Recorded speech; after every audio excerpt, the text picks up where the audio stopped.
afternoon, ladies and gentlemen. Welcome to day 2 of our virtual Community Garden Festival 2020. I'm Charlene Lin, and I'm so excited to be back here with you today. For those who have joined us yesterday, thank you very much for joining us again today. And for those who have just joined us today, you are in for a great treat. Now, the theme for this year's Community Garden Festival 2020 is Gardening with Edibles. Now, so we have actually prepared for you a specially curated virtual programs that has been lined up around the theme so that you can enjoy and learn more about gardening at home. Before we begin the programs that we have lined up for you, let us first thank our sponsor who has made this event possible. Thomson Nursery Association, Katong Flower Shop, Canopy and Vineyard.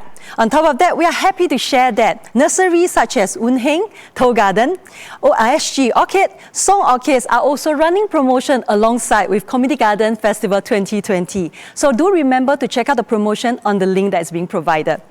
We also want to thank our supporting partners, Singapore Food Agency and Comcorp.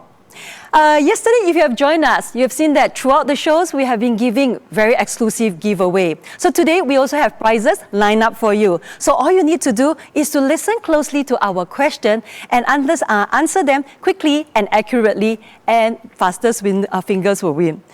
On top of that, yesterday throughout the show, we have been receiving a lot of comment that you want to have more of the Gardening with Edible seed pack. So we hear you. Today, you'll also be seeing our QR codes that will be flashed on the screen.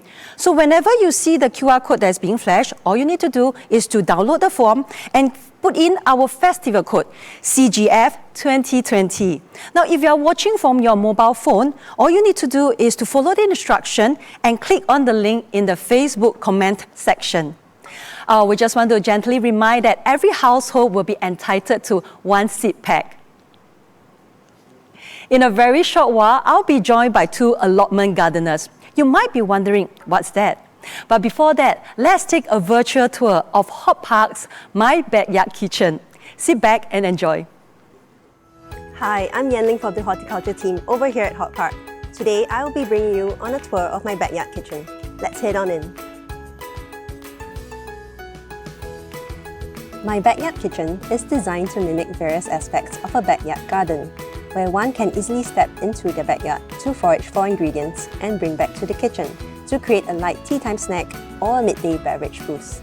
It features plants such as passion fruit, and roselle, where its fruits are used to flavor tea, pineapples, and rami, which have plant parts that are used to make desserts. You will also be able to find fruit trees and edible flowers that can be used in beverages. Lemons and star fruits can be used to make fruit juices, while Mexican tarragon and Thai basils can be used as garnishes for desserts and drinks. When designing your very own backyard kitchen, you can consider reusing organic materials to create garden features. For example, tree branches and bamboo are used to create fences and supporting structures for edible climbers. Backyard kitchens can also be integrated into our urban high-rise environment. Common corridor spaces and balconies like this can be used to grow ornamentals and edibles.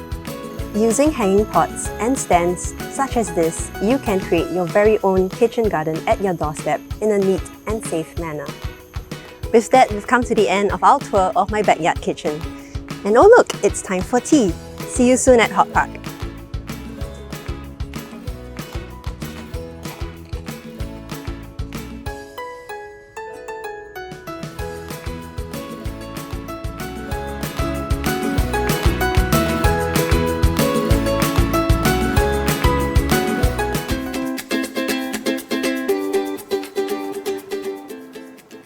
Isn't it wonderful to enjoy nature at the comfort of your home? Welcome back to Community Garden Festival Facebook Live session. Have you heard about allotment gardening? Do you know that in Singapore, you can actually lease a plot to grow your own greens in various parks and gardens all around the island? Today here with us in the studio is Stephanie Yong, Senior Manager of Hop Park, and together with two of our allotment gardeners, welcome Emily and Margaret. Hi, good afternoon. Thank you so much for joining us today. Now, I have to ask Stephanie this question. A lot of people may not be familiar with the term allotment gardening. So what is allotment gardening? As part of allotment gardening and Community in Bloom, we have introduced this allotment gardening plot scheme in 2016 to offer gardening plots near to residential areas to offer them and accessible to take up a gardening plot. Right, so this means that anyone in the public can actually sign up for one. Yes, anyone can lease a plot for 3 years, about 2 by 5 by 1 meter, to grow their own greens and to practice gardening.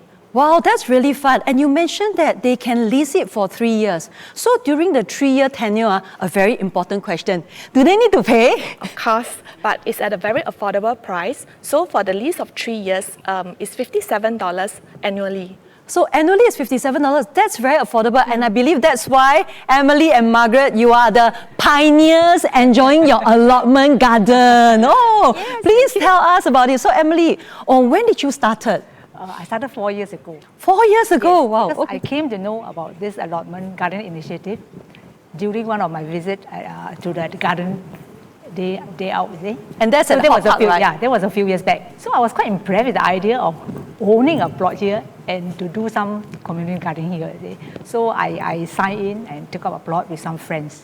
Wow, so when you sign in with friends, you made it more fun? Yeah, more fun, yes. Wow, yeah. amazing. And the experience I actually cherish most is the valuable friendship that you make here, you know.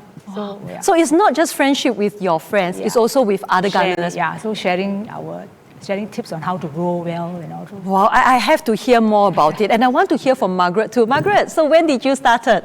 Oh yeah, actually I started just 1 year before. All the while I am very passionate in growing plants. I have been growing plants at my house along corridor for many years. However, adequate sunlight, space constraint is the challenge when doing gardening at home. So it happened that one of my friends in N Park introduced me this allotment gardening plot. So I registered for it and luckily, fortunate I get selected. So this is how I started. Right, so that is how your journey started. But if you look at it, right, it may be 1 year as an allotment gardener, but you are many, many years as a corridor gardener.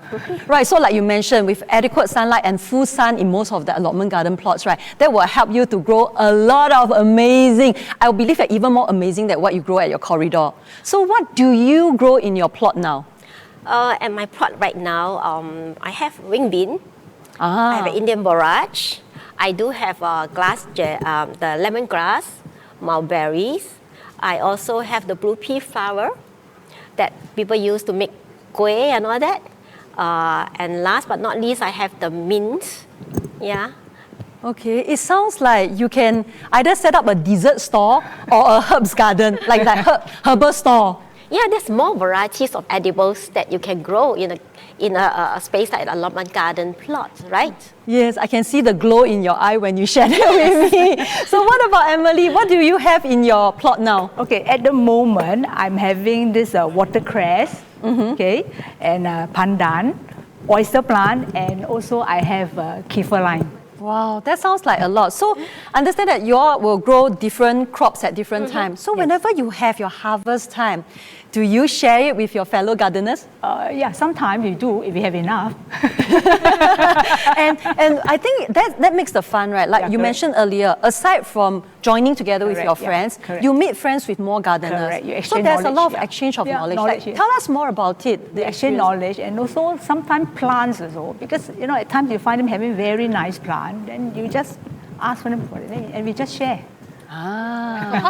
Like for Emily, she will always so-called gather the gardeners, and then we will have our own potluck. Yeah, right? we have gathering. So they Yeah, get. so we meet up and Yeah. chat, is it? So we have Emily, the leader. Quite fun. She's a very good cook. So every time she will gather the gardeners, then we will cook something, then we will share with everybody. Then during that platform, they will share their knowledge, they will exchange Correct. seeds, We interact. plants, and Yeah. interact with each Correct. other. Wow, then you make your allotment gardens even more amazing, I would Correct, say. yeah, Like just correct. every time when you go, there's always something special. Correct. But I guess the interaction, is building a lot of community spirits there. correct. And like what you mentioned, she's a great cook, right? Yes. And I Every am time so we like, visit not really. You will not be hungry. she will give us a feast every time because look at the table full of harvest that she brought with us. Just now she was gently, very eager to show us what she has brought along today. Because aside from her harvest, she has brought along some things that she has cooked for us, some drinks and some dessert. So let's share with us what you have for me today. Okay, today what I'm sharing is this watercress herbal drink. Because over at my plot, I have this watercress, okay, and then I have this oyster plant. Right. Okay, you can see the Let's oyster show here, our viewers at oyster home, plant, and pandan. I think everybody very familiar with pandan for fragrance. Okay, and we put in some sweet dates. Okay, instead of sugar. Of course, all this optional. You can use rock sugar if you like. You see? Yes, Yeah. and you mentioned just now, but if you look at Emily's watercress, they are a bit different Yeah. from what we usually would think of watercress. colours. Typically we get a lot of watercress soup, but for her, she has transformed it into her very special recipe. That's your herbal drink. My herbal drink. Yes, and for this breed, is it very easy to grow? Sir? Yes, this one is very easy. It grows very wild also, you see. So actually it's quite, it's something that for newcomers is something you can consider. Like how do you grow it? Is there a special You, way? you just cut one stem and then just put it in the plot. It will just grow quite fast. So I don't even need to put it in the water for the roots to not grow? really, not necessary. Wow. Yeah, it's quite a hardy one. Okay, and this is actually watercress from which country? From maybe, I think Thailand, I bought it from the market. Oh, you got it from the market. So you actually bought from the market something Yeah. that you like. Then I bring it back to the plot. And then you grow in your pot. You see, that is the joy of allotment gardening, right? You buy whatever you like. You don't want to And buy then you anymore. You want to experiment. have it even nicer, tastier. You grow it yourself. You multiply your own. Yeah, you multiply and you can control the quantity, the freshness, and you make it organic. Wow. That's why she always tell people, that's my herbal plot. My herbal plot, is it? Yeah. Right. Yeah. And then look at this, the oyster plant. Yeah. Actually, you see, they call oyster probably because at the base of the plant is something like an oyster like. Yes, the shape of it. Yes. But maybe that's the reason why they call it oyster. Maybe. Ah. Yeah. And is this easy to grow too? Can I Very also easy. just yeah, cut and you can pluck? just cut. Yeah, very easy. That's why whoever come to my plot, I always give it to them. We share. This is all mine today. I'm going to bring it back to my plot. I'm going to make my plot the herbal counter. Right. And then what else? So pandan Yeah. for fragrance, Correct. and then you put some honey Correct, dates inside. correct. Right. I know that. So how long do you have to cook it for? Because we have a lot of viewers. We can boil 45 minutes. Actually, this plants, actually, other than mixing all that, because I make 3 in 1. Right. You can even have this with pandan alone, or you can have the watercress with pandan, also possible. But I make it 3 in 1. Everything is there. Yeah, you like to give everyone the best, right? Always the generous one. That's very sweet. Then you have all the taste is there. So is there like a recipe? Let's say like how many liter of water, like with the Actually, all this is optional. It's up to individual. You can just boil 45 minutes. So it's just a guideline. Maybe you can have 300 grams of watercress, and you can have 3 or 4 of these leaves, and then 5 or 6 pandan leaves, And pandan don't boil, because this is something I learned from other gardeners. See, if you boil it, the fragrance will vaporize. So what I do, before you turn off the fire, just throw some pandan in, and then off the fire. Oh. Yeah, then you get the fragrance. Otherwise, a lot of us use a lot, but sometimes people ask, is your pandan fragrant?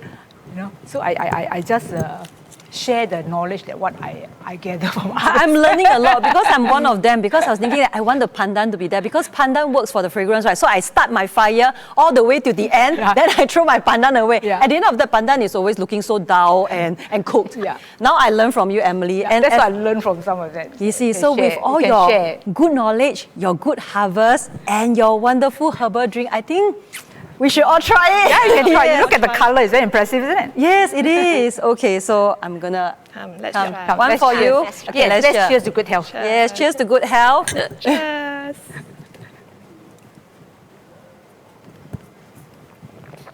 It's so Nice. refreshing. It's very sweet. Yes. Yes, the sweetness is just nice when you taste it. And there's a very nice aftertaste. Correct. It's very know, easy, yeah. Very, Very pleasant. easy. Very I can pleasant. imagine if we put it in the fridge, refrigerate it. So on a hot sunny day, right after your gardening, you come home to a refreshing cup of your own brew. And even for children, I think they will like it because all these vegetables actually provides very good herbal benefits. a lot of right? nutrients, yeah. Nutrients, and they have a lot of cooling properties. Correct. So it's very Benefits, good. Yeah, a lot of benefits. Yeah, and so- it's very easy to prepare. Right. And it's so Nice, right? You can serve warm or chill. yes, you can tell that I'm enjoying it. Now, aside from that, I see more things here right in front, and this is a heart shape. You brought your hearts along Yeah, for I brought my us. heart along. So this is a green grass jelly. Okay, it's actually from Indonesia. They call it cincau hijau. Cincau hijau. So cincau, we know commonly if you go to the hawkers and all, they're usually black in color. Correct. But if you look at Emily's cook, right, look at her dish here. It's green in color. Yeah, it's because this is the green version. Ah, the green version. Yeah. Okay, So it's tell us more about it. the green version. How do you use it? Is it very easy to It's grow? very easy to. This one a bit difficult. There's another variety that's easier. Okay. So this variety. So to prepare is very difficult because you don't need to boil it. All you need to do is use the leaf, put water, blend it for 45 seconds, filter, and then let it set in the fridge. That's all. That's simple. Yeah, it's very simple. And then after that, you can serve with honey or some sugar syrup. And it actually sets like this without any gelatin. Yes, no, it's natural. So it's quite interesting in that sense. It's very, very interesting. You know, as a mother, if I hear such recipe, right, I'll be very eager to try because it's jelly and children typically love jelly. So you have something that's so organic, so natural, and with good benefit and growing from your own garden. Right. Oh, Yeah, please you want to give know me the your name of cutting the, you plate. want to know the name of this plant? Yes, I know only I want to know the name. Botanically known as Cyclia babata. Yes. Cyclia babata. Yeah. So Cyclia babata, so whenever we talk about plants and their botanical names, right, it's always very hard to register, but this is relatively easy. Cyclia babata. I have got it. But aside from knowing the botanical name, right, can I have some of the cuttings later? Sure. I can only give you the leaves. Okay, so, and on top of that, I think we must try these to know how good it is, right? Yes, yeah. So how do you usually eat it with, like, You can put up your honey. or A bit you of can put, honey? Some or sugar syrup. Or right, whatever. shall we all enjoy it? We are all served Yeah. with, Correct. let me help you Yeah, with okay, your, sure. Thank Here you you. go. Even I have a heart shape here. Yes, more hearts from you. You see, we are Three more receiving, hearts. we're receiving so many loves from Emily. Look at how it jiggles. Whoa.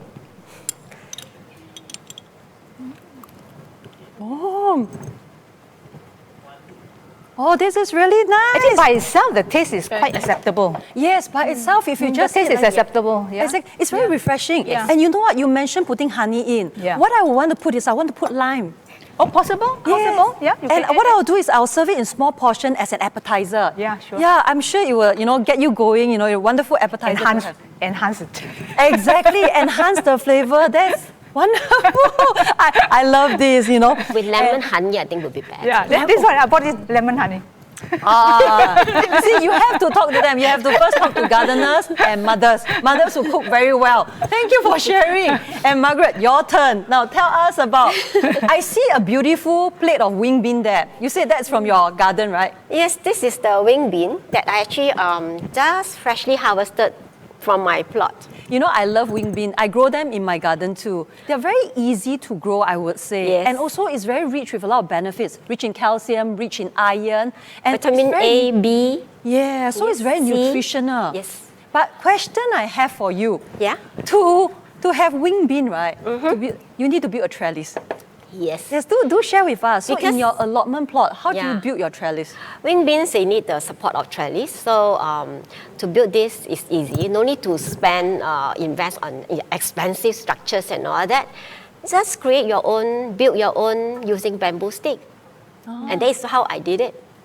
So there's a lot of recycling efforts that gardeners Correct, do, yes. right? So if you walk through our allotment gardening plots, you will notice that actually our allotment gardeners are very creative.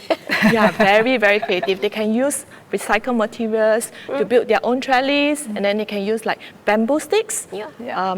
wooden stand, right? Yeah. And PVC pipes. So they are very Whatever they creative. can Yeah, reuse. whatever you can Yeah. think is a recycled And think material, it's a of- waste, they can build it up. And then you will see, wow, You this know, can be done. already when you grow your own food, Correct. right, you are actually reducing the carbon footprint. But on top of that, you are using an upcycling method. Correct. That is like double up on what we want to do to save the earth. That's Correct. really Yes, wonderful. yes, yes, So just now we asked about food recipe, right? Because you know both of them, good cook, very good chef at home with good harvest, right? What do you usually cook with your wing bean? Okay. This one I must exchange tips with her. Do you know there's a popular dish by the name of the Four Heavenly King? Yes, I know the So, famous four yes. singers in Hong Kong. And also Okay. this dish, yes, very nice. It's a use of four type of vegetables. They are this wing bean, pad thai, long bean, and the lady's finger. Just stir fry with sambal chili if you like hot. Yes. So the hotter you want, you can just put sambal chili. And if Yeah. you have some chili that you grow in your garden, just add it on. Yes. That will be like, you know, you will Fragrant. very fragrant. You will eat a lot, I would say. It is my favorite dish, and actually I used to cook it for my family at home. Yes. Yeah. And so you mentioned 4 types of vegetables. So do you grow all 4 types in your plot? Not yet. I actually ever grow the lady's finger, but it seems that not that successful. Right. So, but for this one is really successful.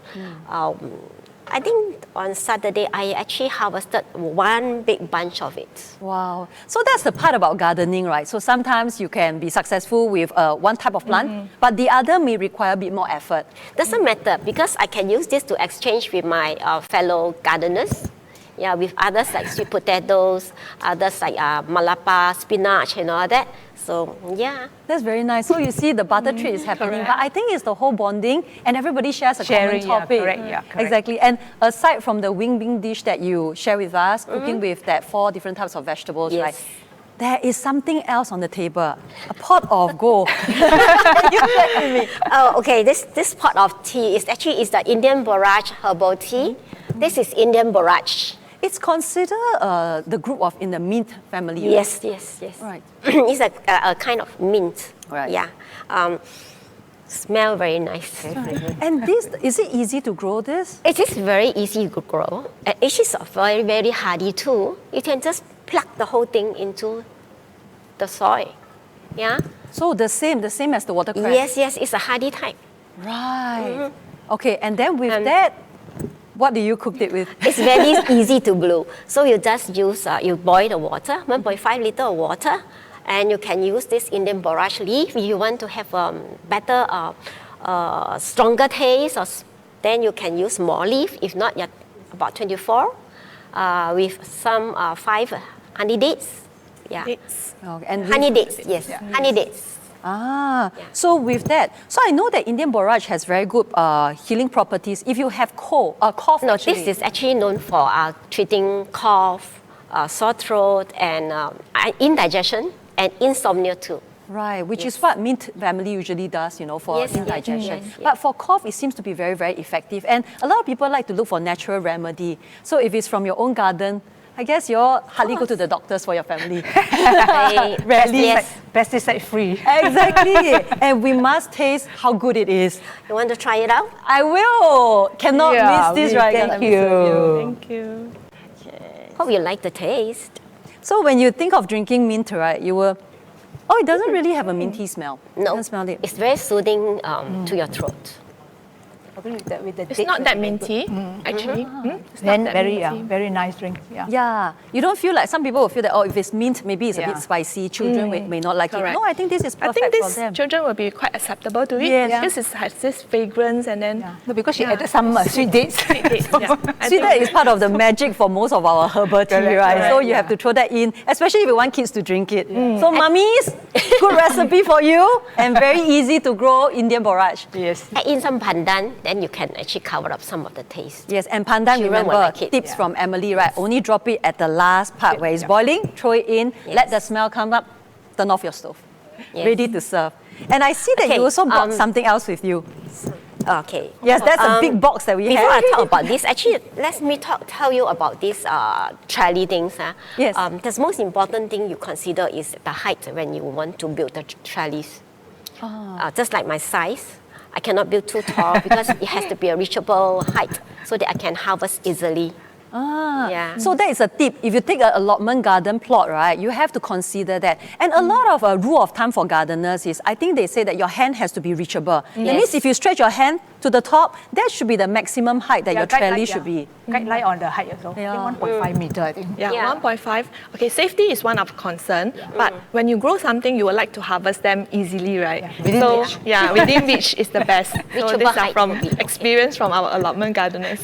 So we have a height limit for allotment gardens. Please don't think that you can build it like sky high and start to do some acrobatic act, okay? So that's safety, yeah, safety issue. Yeah, Exactly. safety issue also, yeah. Right. So to grow this in a proper so-called harvest so much of it, I have actually made my own organic compost.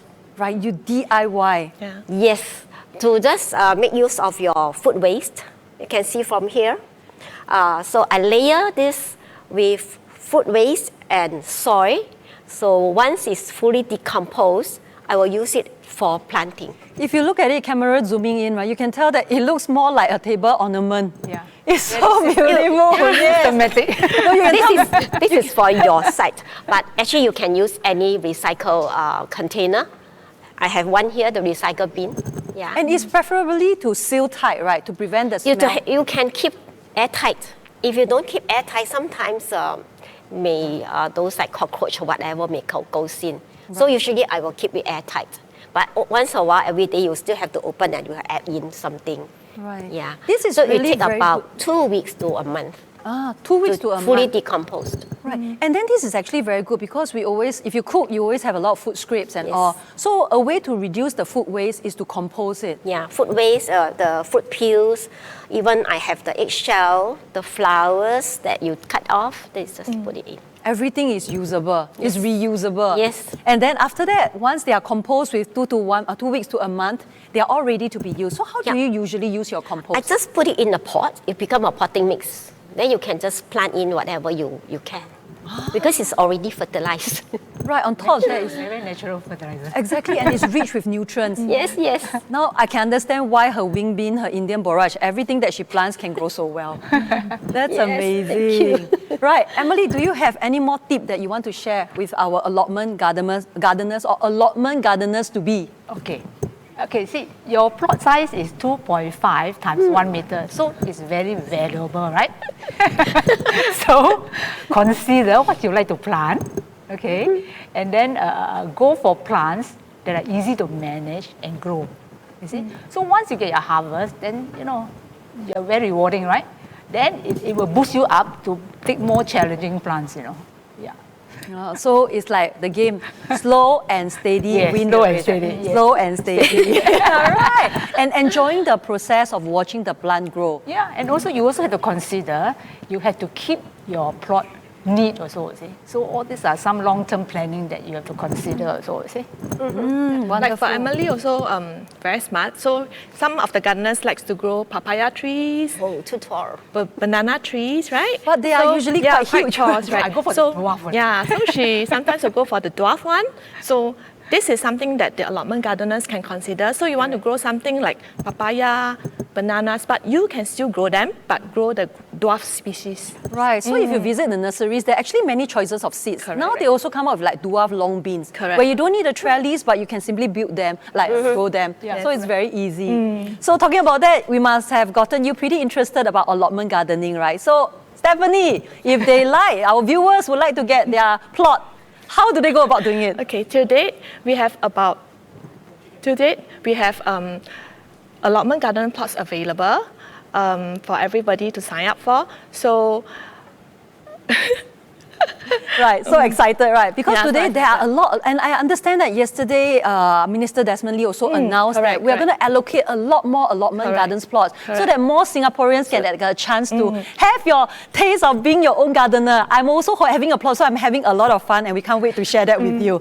So there's a big plan that is coming up. Like yesterday there was a release on a couple of residential estates, and there are some good tips that you also Yeah. like to share with our viewers, Correct. right? Currently, we have 180 gardening plots across 11 parks and gardens in Singapore. So by 2021, we will have additional 1,000 allotment gardening plots that will be available for everyone to sign up for. So we encourage the gardeners, the residents actually, to take a plot that is nearer to their homes.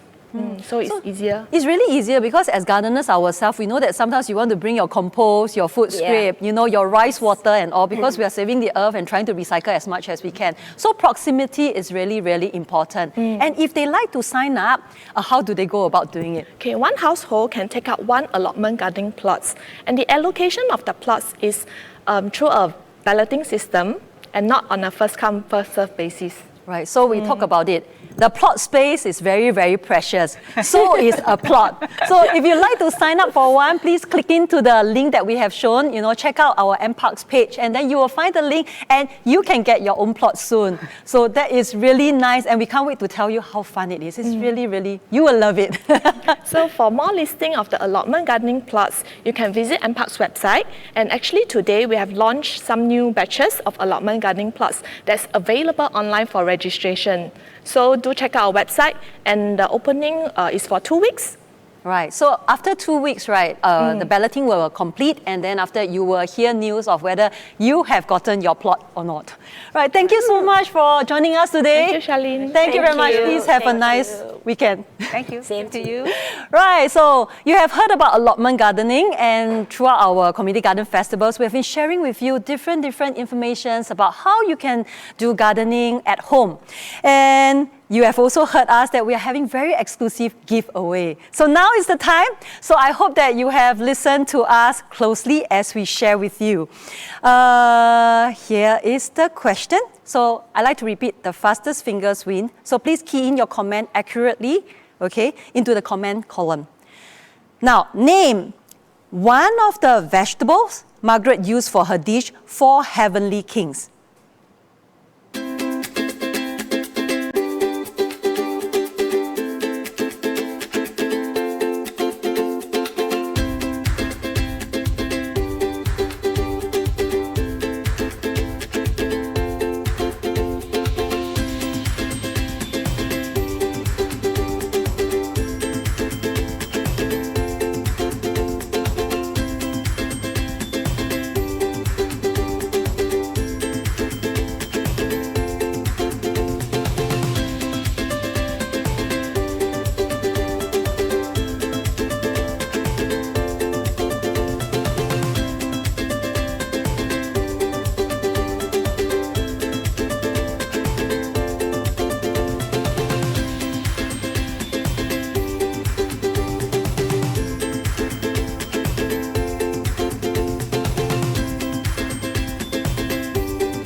And we have a winner. Let's congratulate Helena Chow. Yes, so as long as you provided one of the answer for us and you said wing bean, right?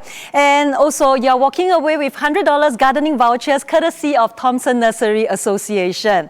Now I'm gonna give a little more tougher question because that was quite an easy question for you. So we're gonna move on to our second giveaway. So for those who didn't get the voucher yet, here's your chance. So please listen carefully to my question.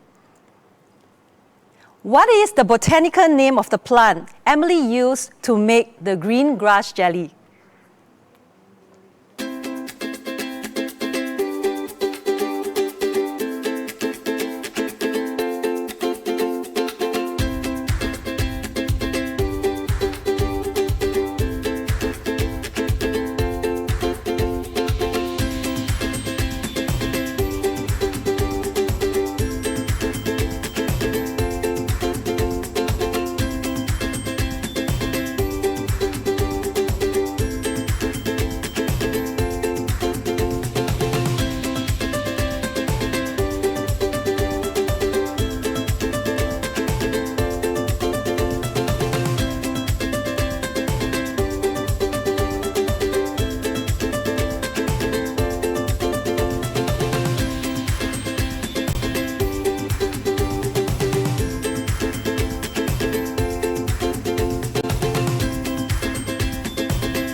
Congratulations, Lam In Teng, you are good. This is not an easy question that we have. Cyclia Babata, you have got it right. And congratulations, the $100 gardening vouchers courtesy from Thompson Nursery Association will be reaching you, and our MPark staff will be in touch with you right away. Now, you know, all these tasting sessions that I had with our allotment gardeners, they have gotten me hungry, and I smell something nice coming from the kitchen. Now, join me now for a culinary demonstration. I'm going to join two of our chefs. They are going to prepare some of their signature dishes that you can get to try when you come to Canopy or Vineyard at HortPark. Hi everyone, welcome to Community Garden Festival 2020. This festival is a celebration of gardening and a platform for exchange of ideas. This year, in line with the theme, Gardening with Edibles, I'm very happy to have Chef Edwin with us today. Hi Chef Edwin. Hi. Say hello to our viewers. Hello. Hi. And Chef Edwin, how many years of experience do you have in cooking? I have 20 years of experience in most probably in Italian cuisine for the past these 20 years. Right, so 20 years of experience specializing in authentic Italian cuisine. Yes. Right, and you are working with? Canopy. Canopy HortPark. Yes. Right, Canopy HortPark is an all-day garden dining concept, right? And Yes. emphasize on great food and good services. Yes. I know that you have a good capacity and can host a lot of social and corporate events, right? Yes. That must keep you quite busy, right? Yes. Right, and today you're here to share with us a very interesting dish. Yes. Is it going to be very difficult? No. No? Yeah. You sure that I can do it? Yes. Okay, then can you tell me what dish are they? Today we're presenting two dishes. Signature dishes is that the citrus duck and the scallop tartar. Right, so citrus duck will be the first dish that you're going to present to us. Yes. Right, and the ingredients are?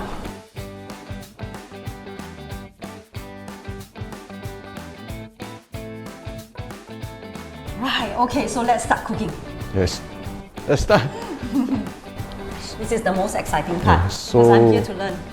Let me show you to season it first Okay, with salt and pepper. right.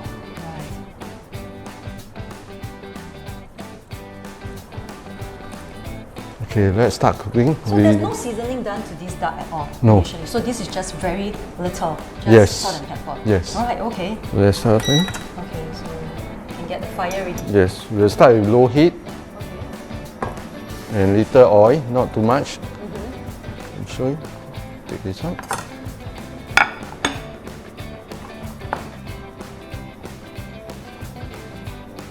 This is a very important step, right, for Yes. this pan-seared duck.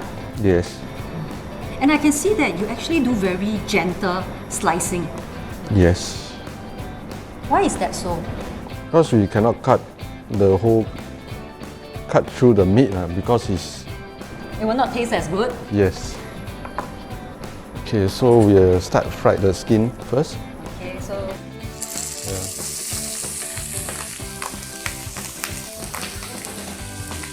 how long does it take to cook this? We need 5 minutes to complete this. 5 minutes. Yes, with low temperature. Right. I'm really excited to see it after 5 minutes.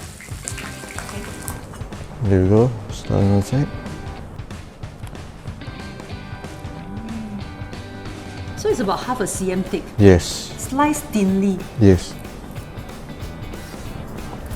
It seems pretty manageable. Can I try it, Chef? Yeah, sure. There you go. Okay, so roughly about half a cm. Yes. Thinly. Oh.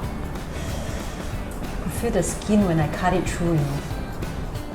Okay, all done. So now we're ready to plate, right? Yes. Okay, So we'll put the pumpkin puree. Pumpkin puree. Yeah. Okay. Right. We'll do some marking. Okay. That's where the artwork is. Yes. Okay, then we can put the duck. Yes. There you go.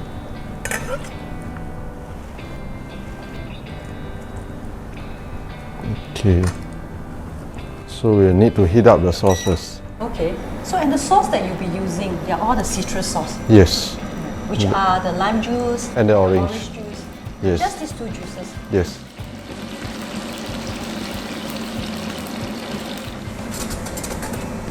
Okay, here we go. So we can put the sauce on it.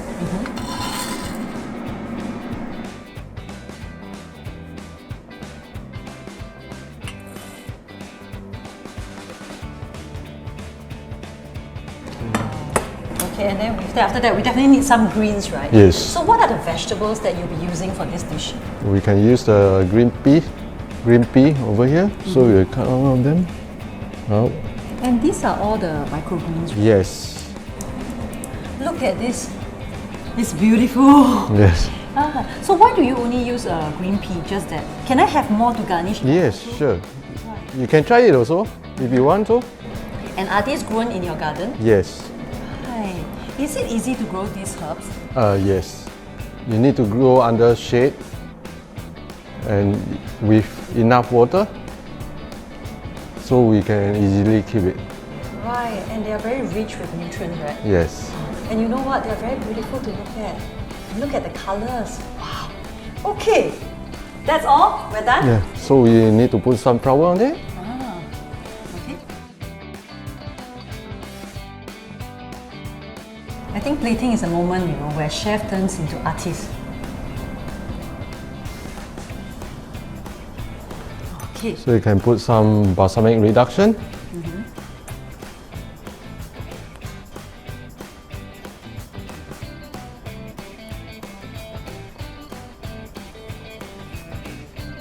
And some dry orange.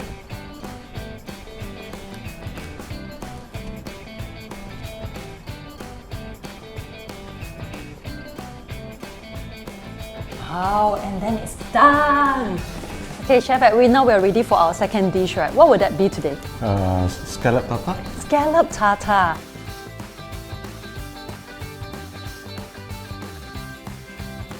So you have ingredients here, and are there any ingredients that you want to mention about? Show combo. Show kombu.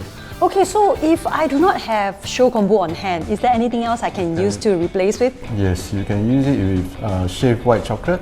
Shaved white chocolate. So the main purpose is to create the sweetness in it? Yes.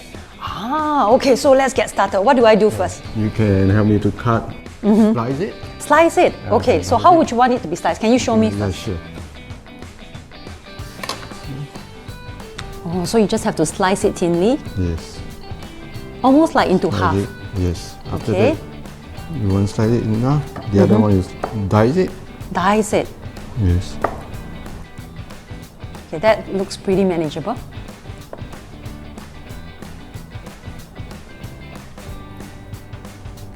Okay. Okay. Yes, let me have a go at it.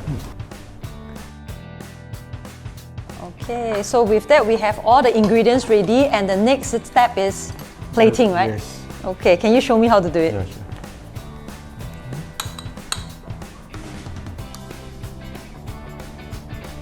Okay, so we put the diced ones first.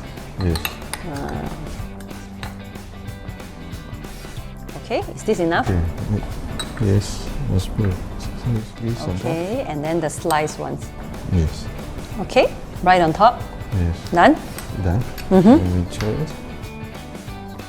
Ah, so what is inside here? Champagne. Oh, champagne foam. Yes. Wow, this is challenging, but I'll do my best. Okay. Okay, I've hidden the scallop. So you can tell I like champagne, right? Okay. Right. Okay. And next we have. Okay, we can put some sea salt on it.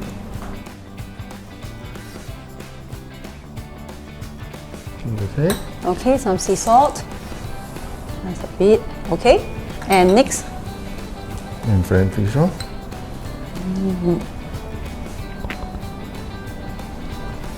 Okay.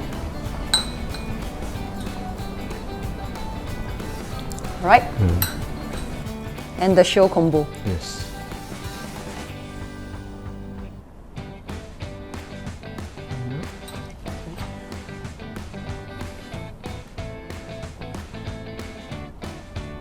Because lemon? Pickled lemon. Yes. That is. Oh. Okay.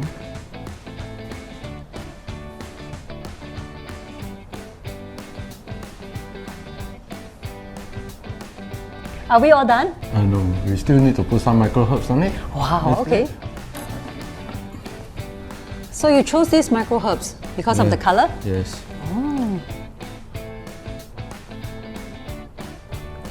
Actually, it's really nice to grow some of these micro herbs in your garden.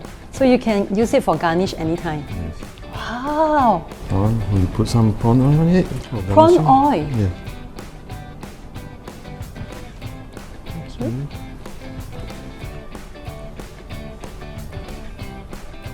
Okay, done.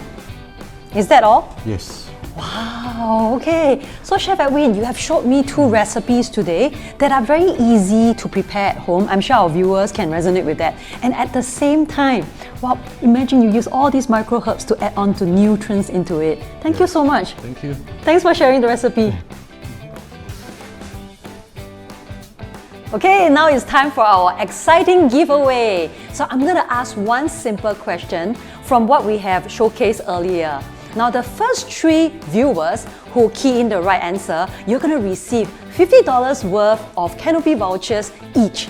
Okay, so if you are ready, the question for you will be, for the citrus dark dish, what are the 2 citrus juices that we use? You have the answer? Hurry up! Come on, send it in. If you are the top 3 that has the correct answer, you will be receiving a notification from our staff. So all the best to you. Hi viewers out there, I hope you are just as excited as me because the next guest chef that's coming up is Chef Richard from Vineyard at Hort Park. Welcome! Hi, how are you? I'm good. You want to say hello to our viewers? Hi viewers out there, how are you all today? I'm sure they're all feeling good because they're going to learn a dish from you. Right, can you tell us more about yourself first? Hi, currently I'm a chef de cuisine at Vineyard Restaurant. We are a French-Italian team. Recently launched a new menu, so very excited to be here today. Yes, and I understand that the menu consists of a lot of plant-based and it's very good for vegetarians and vegans, right? Yes. And today you're going to teach us one of it, the signature. That's right. So today we are very excited to bring to you Italian-inspired vegan pesto of peas. Right. And the ingredients are? Shall we begin? Of course.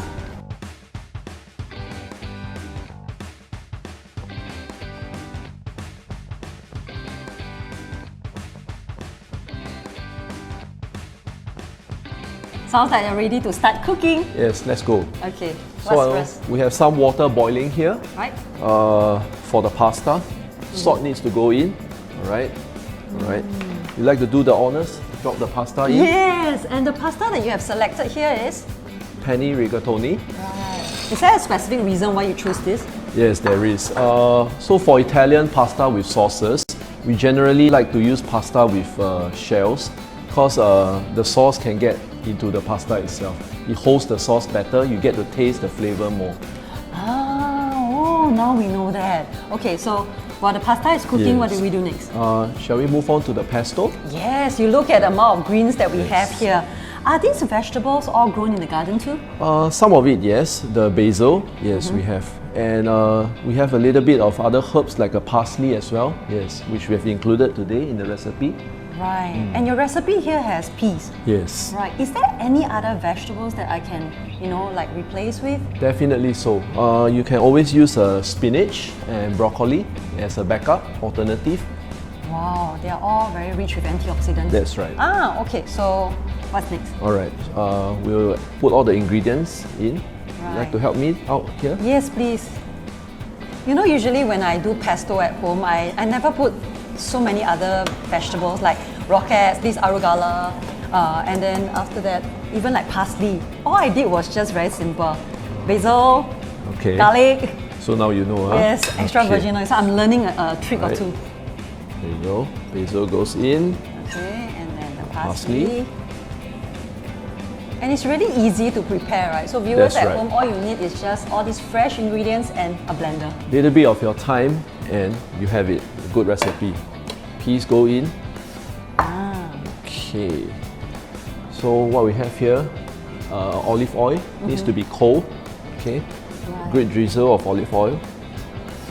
So are these extra virgin or is just olive oil? It's extra virgin. Gives it that richer flavor. Okay, all around.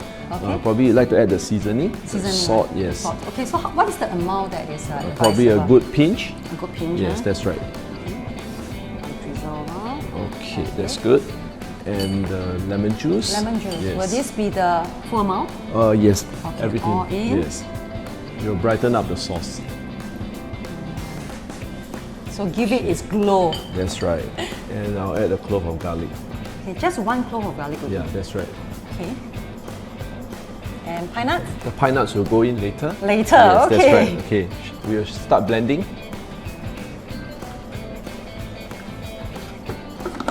Right. Okay, we have the pine nuts there. So when do we put it in? Right now. Right now. Why do you put it last? Basically, pine nuts is to add a touch of creaminess and then to give it a better consistency and texture. That's why we put it in last. Right, okay. Do the honors? Yes. So everything? Yes, that's right. Okay. Let's put it down. Okay, all in. All right, let's go.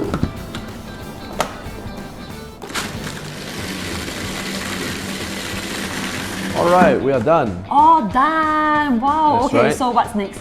Shall we do the plating now? Definitely. We have here a pre-prepared version of the pesto. Look at the colors. It's not just about the colors, it's about the smell. That's right. And the smell of basil is exceptionally outstanding. Right. That's right. Wow. Okay. So I'll show you how to do the plating now. Okay, please. Okay, here. So over here we have our pasta, all ready to go. Take it out. Okay. Okay. Goes inside the bowl. Right. All right. Can you help me to toss it up? Yes, I love to. Wow, look at that. I'm not sure about viewers out there, but when I look at this, I'm salivating. Amazing way to get your kids to eat the vegetables. Exactly, and it's rich with so much of goodness, That's right? right. Not just the greens, look at that. Wow, okay. So is this enough with the That's tossing? right, enough. All Okay, right. and what's next? Okay, so basically for plating, we have over here all our ingredients. All right. So we'll just take a healthy portion for you. Okay. Okay, then after that, I see that you have a lot of Yes. like tomatoes and You can do the garnishing. So what we have here is the peas.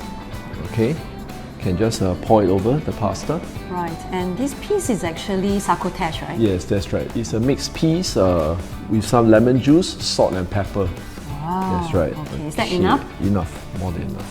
Okay. All right. And the crispy breadcrumbs will go in next. So this is to add in the crunch. That's right. Give it a bit of more texture across the dish.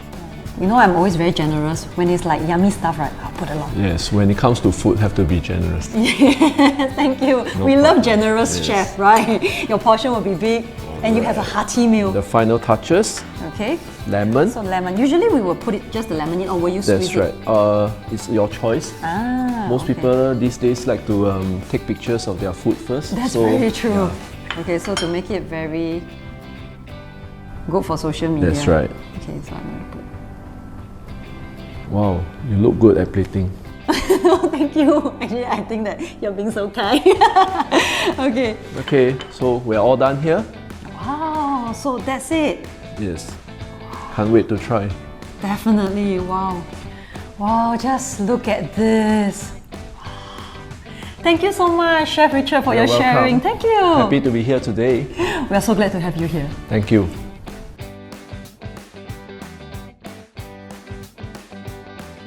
Thank you for staying tuned. Now it's time for our exciting giveaway. I'm gonna ask one simple question related to what we have presented earlier. And for that one special viewer, if you are the fastest finger to give us the answer, you are going to receive a $108 dining voucher courtesy of Vineyard at Hort Park. So are you ready? Now the question is, what is the pasta that we use for the pesto of the peas dish? You got the answer? Hurry up, and all the best to you.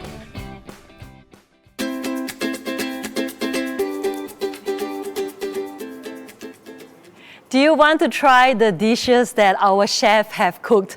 Now you can do that. Make a reservation at Vineyard or Canopy because they have offers just for you. Now enjoy a complimentary garden teaser drink that is topped with edible flowers when you dine at Canopy Hort Park. All you have to do is to quote CGF 2020 to enjoy that. And also at Vineyard, they're offering a 10% off your total food bill. All you have to do is just quote VY CGF 2020 and you get to enjoy that. So please tell the staff when you dine here, and with the code you're walking away with all these wonderful offers. So to do that, you can also look at the link that we have in the comment section to know more about it. Okay, I've also got information from our show team. Yes, we have gotten the 3 winners. Congratulations! Our MPark staff will be in touch with you and sending the prizes over to you. Now with that, we're gonna go and have a short break. And when we return from the breaks, I'm sure a lot of gardeners out there, you have some pressing plant health issues. At 3 p.m., our plant scientist is going to share with you how do you solve problems related to pest issue, or if your plant, it was going well, it was thriving, but suddenly it starts to wilt. What happened? Well, you'll find out more and from them. So see you in a while.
Hello and welcome to the Valley of Edibles. I'm Jackie from the horticulture team.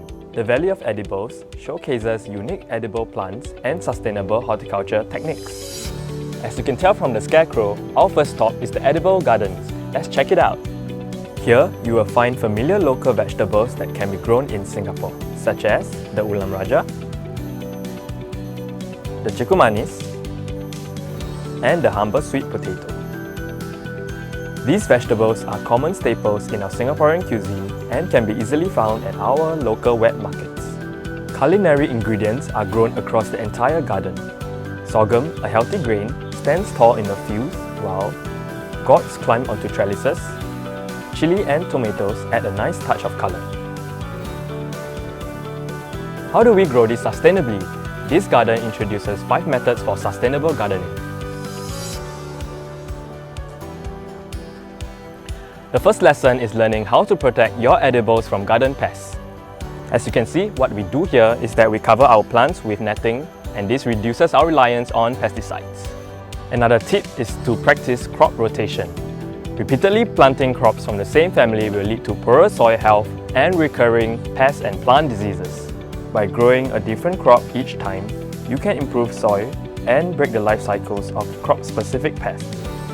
Crop rotation begins with the fallowing of crops, where the ground is left bare to allow the soil to recover, after which you can plant different crops such as legumes, leafy vegetables, and lastly, fruiting vegetables. Following that, repeat the cycle. A good garden is home to rich biodiversity. In return for food and lodging, bees and butterflies pollinate our flowers, which then ripens into fruit. The plants here are chosen to attract pollinators. Did you know that the leafcutter bees cut small sections of the horsebush plant to line the nest? These cuts do not harm the plant, and the garden benefits from its pollination. Do you believe in friendships between plants? Mutual benefits can arise when certain plants are grown close to one another, and this is known as companion planting. There is a famous companion planting trio known as the Three Sisters. Corn provides structural support for the beans to climb, and the beans fix the nitrogen, which improves soil nutrition, while the pumpkin leaves provide important shade that deters weed growth. If you have a busy schedule, growing perennials might be your best bet. Perennials such as these do not require yearly replanting and can be harvested for more than 2 years. An easy and robust perennial you can grow is the sweet potato. This spreading plant grows very quickly, and you can continuously harvest their tasty stems and leaves. We have come to the end of the Valley of Edibles tour. Happy gardening!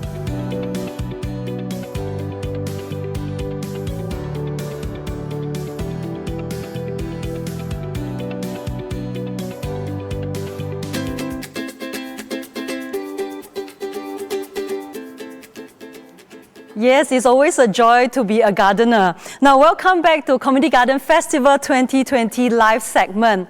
I'm Charlene Lim, your host. Now, if you have just joined us, you're in for a very informative session because right beside me, I have 2 plant specialists.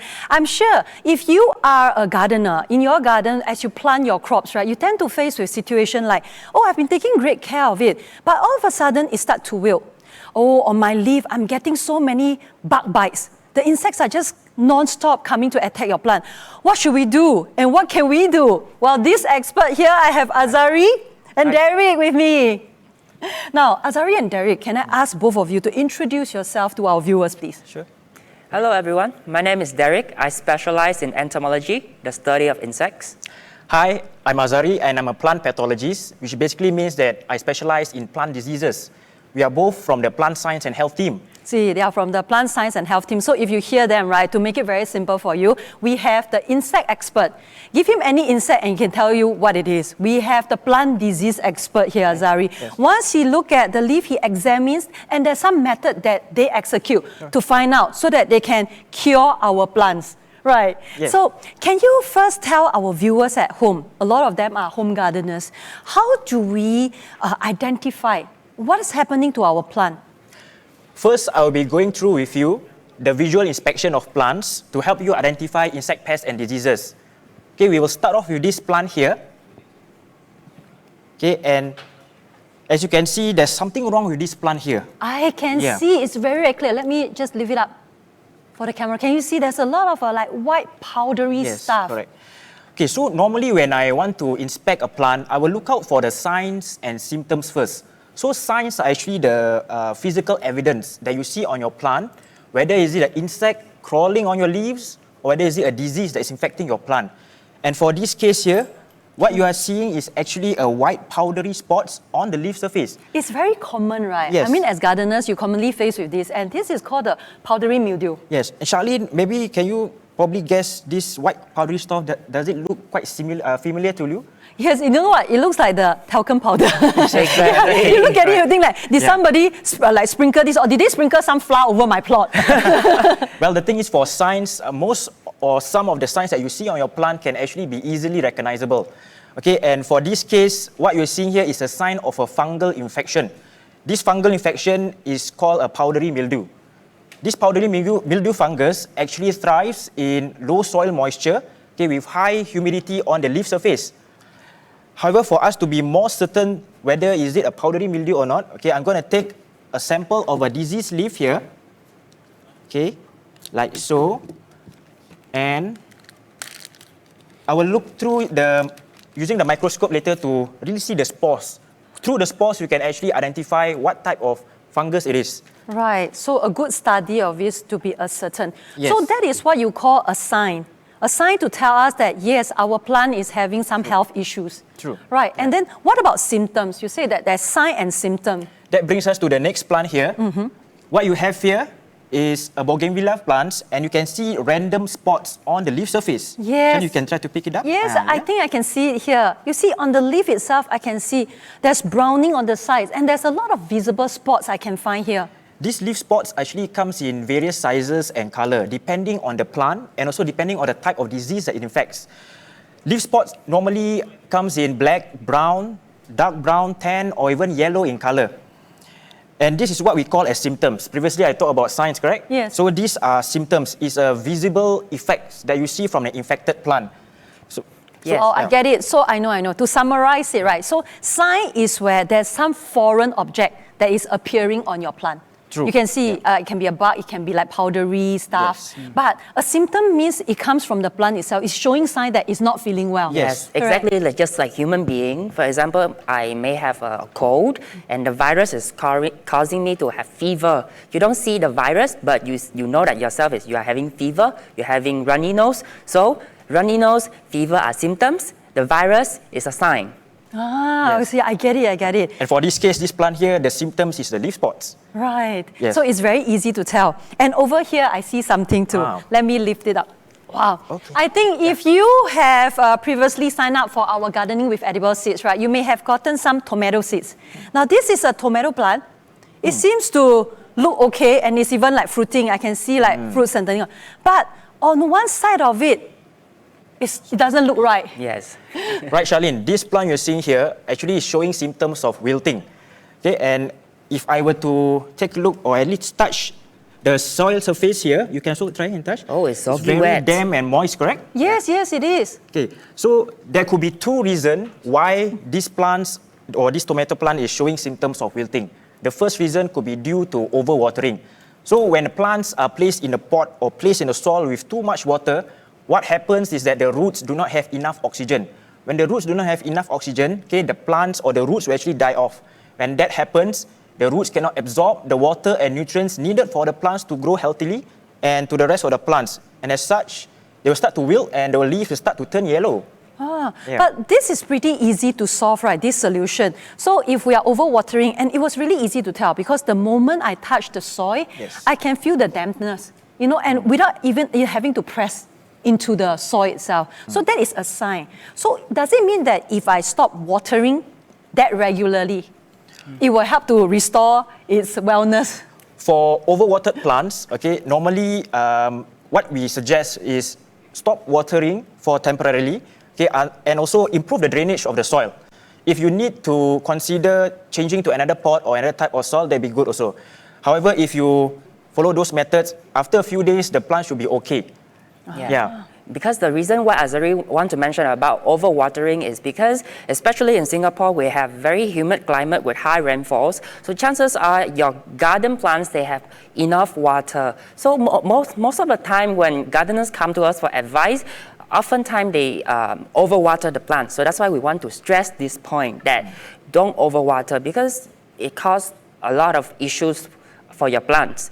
But then Azari just now he mentioned there are two reasons for this kind of symptoms you see here. One is overwatering. What is the second one? So the second reason could be due to a bacterial and fungal infection. So probably this one might interest all of you.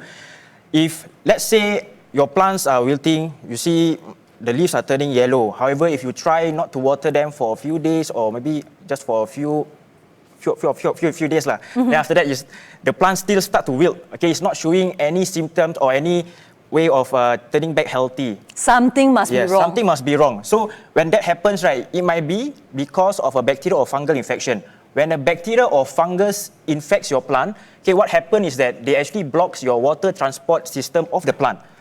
They block the water transport system, and as such, the plants could not receive enough water and nutrients, okay, to make the plants healthy. And as such, you will start to see the plants wilting and turning yellow. Right. That means you can have a lot of water, but your plants can just simply absorb the water. Oh, they can't just take it in because it has been blocked by the fungus. Exactly. So in this case, okay, I will leave it without watering for a few days. And should I also cut away the areas that I look that is browning? Should I just trim it off so that I have a better observation of what's going to happen to my plant? That's a good question, Charlene. So let's say if you are seeing some wilted branch or any leaves on your plant, it is always recommended to quickly remove them, okay, and then remove them as far as possible. Because if you don't, okay, what might happen if let's say it's a bacterial or fungal infection, it might spread to the rest of the plant. So if you want to save your plants, okay, quickly remove the infected parts away. So remove it and then we can observe it. Observe it. So if it persists, if let's say after removing the diseased parts, okay, the plant still starting to showing symptoms of wilting, what happens is that the bacteria and fungal might have already spread to the rest of the plant. As previously Derek mentioned about symptoms, like when you have a fever or you have a flu, okay, it's actually in your body already. So if you don't quickly remove them, and if it starts to wilt even after you have removed some of the diseased parts, it means that you have spread to the rest of the plant. When that happens, it is recommended for you to actually remove your plant because it might actually spread to your neighboring plants, okay, and you don't want that to happen. Right, but you see, as you said it, right, because you are the expert, so you are able to tell, like, okay, it could be a fungus infection, it could be a bacterial infection. But for us at home, that would be a bit complicated. Is there any other methods that I can use to help me? Okay, I will start off with this point. Okay, in general, bacteria and fungal wilts, their symptoms are quite similar. However, I'm going to show to you some of the more common tips or common ways on how you can actually identify or differentiate between them both. Okay, the first symptoms that I'm going to show you is a fungal wilt first. Okay, what you are seeing here, okay, is a wilting caused by a fungus. Okay, you will start to see the stem turning brownish to purplish in color. This is what I call as discoloration. And if you observe clearly enough, you will start to see that the leaves turn yellow actually much quickly as compared to bacteria. For bacterial wilts, okay, you will start to see the leaves turning dull green first. They don't turn yellow as fast. Okay, they will turn dull green first, and the wilting actually occurs in the day, but by night they actually recover. Yes. So it's actually trying to restore and save itself. Yes, correct. Yeah. So I think what Azari has shared with you is what we normally look for when we do our inspection or we do our advice. But I do understand Charlene's point about it can be complicated. You see plants that are unwell every day. But like for us, which are new and then trying to figure out, it's a lot of question mark everywhere. Totally get you on that. And then that is the reason why I think we just have what you're looking for. The simple method you can do at home just to see the difference between a bacteria and a fungal infection. Okay, please tell us. So I'm going to show to you a simple method, okay, for you to be able to identify the differences between bacterial wilt and also a fungal wilt, and you can do it even at home. To demonstrate this, first of all you need to do is to cut a piece of a diseased stem. Okay, like so you have to take a look at which part of your stem is actually the diseased part. Okay, and prepare yourself a clear glass bottle or any transparent plastic bottles that you have at home, and place them inside a clear tap water. It's important for you to have items or equipment that can see through, okay, because you want to see something there. Right. And let it sit for about a few minutes, maybe about 2 to 5 minutes. Okay, and what we will see after that is the white milky ooze. Yes. What you see here on the screen, right? The white milky ooze streaming down from the cut stem. This is actually the bacterial cells being released into the water. If you have a fungal infection, if you do this method, you will not see anything. So this is just one simple method that you can try at home to differentiate between bacterial wilt and a fungal wilt. So this is the ooze test to help us to identify that this is the bacteria attack. Yes. Oh, this Yeah. is very easy and easy to execute. And like you mentioned earlier, you didn't choose the leaves that were like browning. Instead, you choose the ones that were darker, but is losing its life, flopping down. I get there. The wilting symptoms. The wilting symptoms, Yes. right. Oh, good, And good, also good. just want to add, maybe it was not very clear just now, when Azari actually, when he cut the stem, there's a particular way you should cut. There's also a technique. Technique, yes. So the That- best way yes. is to cut diagonal to increase the surface area so you can get more of the streaming out. So it's more like opening up, like widening the passageway. Yes. So there's more chance for you to detect and That's to true. see it, happening, the bacteria oozing out. Correct, yeah. Wow, this is really good. Okay, I'm going to try that. Right, okay. And so these are the ways that we will tell if, let's say, our plants are having some health issue. What about common pests, the insects? Yes. So many of them in the garden. When you start planting, you realize that, wow, I wish they were all my friends. Yes. Let me bring it. Thank you. So, to answer your question, so this is one of the more common pests we see. What I'm holding in my hand is a branch, and you can see very clearly that the leaves have a lot of brown patches. And do you notice circular holes on the leaves as well? Yes, it's not just the browning, but there are so many holes. It's like there's a feast going on this leaf. Yes, so this is a signature sign of damage caused by insect that cause the feeding damage. The feeding damage here is a chewing damage. That means the insect chew on the leaf tissues to create this kind of symptoms you see. But normally insects, they tend to be very small and they like to hide away from our eyes. So that's why I like to use a method of surveying and capturing insects called bush shaking method. Bush shaking method. Yes. Okay, so how do you do So, that? show us a demonstration how you do this bush shaking method. It's quite interesting. Yes, it's a very simple method. What you need to do is just hold the branch in your hand. And what I have down here is a white background out of A3 size paper. But you can do any white background, so it just increases the contrast so you can see very well. So what you need to do is you give it very good shake. Good shakes, yeah. Yes. Wow. So as you shake, you can realize that there are things dropping down, right? Yes. Yes. Wow. As you can see, Charlene, there's some kind of insect here with a type of casing. Yes, Okay, probably, yeah. I can see, and there are some very tiny ones. Yes, correct. Yes, exactly. What you're describing is the larvae of bagworm moth. The silk, the casing that as already described is made out of silk and leaves. This kind of worm, they feed on the leaf tissues, they chew and create brown patches. To create brown patches and circular holes, as I have shown to you earlier. Okay, Derek, I put up another plant here, and apparently I think I see some yellow insects on the underside of the leaves. Can you probably show to us what could this possibly They be? both have super good eyesight. The moment they look at it, they can tell, oh, I see that too, I see that too. Yes, so if you see hundreds of plants a day, this is what This you is will what you get. get. You can even smell them, I guess.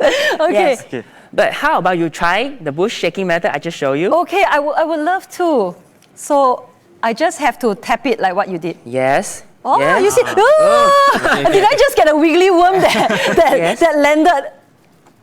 Okay, so I can do that. But sometimes, as gardeners ourselves, you'll be very careful with your plant. You wouldn't want to Yes. do this bush shaking to hurt them. They are like your babies. So Yes, what can but you what do? you are just maybe just now did you see some yellowing Yes, insects? yes, I did. You see, it's still wiggling.